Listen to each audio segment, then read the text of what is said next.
চাকরি স্থায়ীকরণের দাবিতে আন্দোলনরত আউটসোর্সিং কর্মীদের ওপর পুলিশ লাঠিচার্জ ও জলকামান ব্যবহার করেছে, যা তীব্র নিন্দা ও প্রতিবাদের মুখে পড়েছে।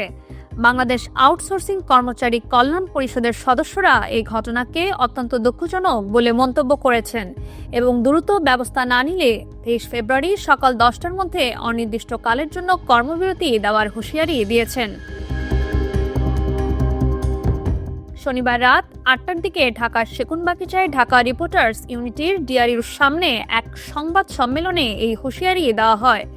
আন্দোলনকারীরা অভিযোগ করেছেন, বিনা কারণে পুলিশের তরফ থেকে শান্তিপূর্ণ সমাবেশে লাঠিচার্জ, সাউন্ড গ্রেনেড ও জলকামান নিক্ষেপ করা হয়েছে। এতে প্রায় 50 জন কর্মী আহত হয়েছেন। দুজনের অবস্থা অত্যন্ত গুরুতর, আইসিইউতে চিকিৎসাধীন। আন্দোলনকারীরা বলেছেন, যদি তাদের দাবি পূর্ণ না করা হয় তাহলে সারা দেশের সব সরকারি, আধা সরকারি এবং স্বায়ত্তশাসিত দপ্তরে কর্মরত আউটসোর্সিং কর্মীরা নিজেদের প্রতিষ্ঠানে অবস্থান কর্মসূচি পালন করবেন এবং প্রয়োজনে কর্মবিরতি শুরু করবেন। Naushin Tasnim Rahman, Dhaka West news.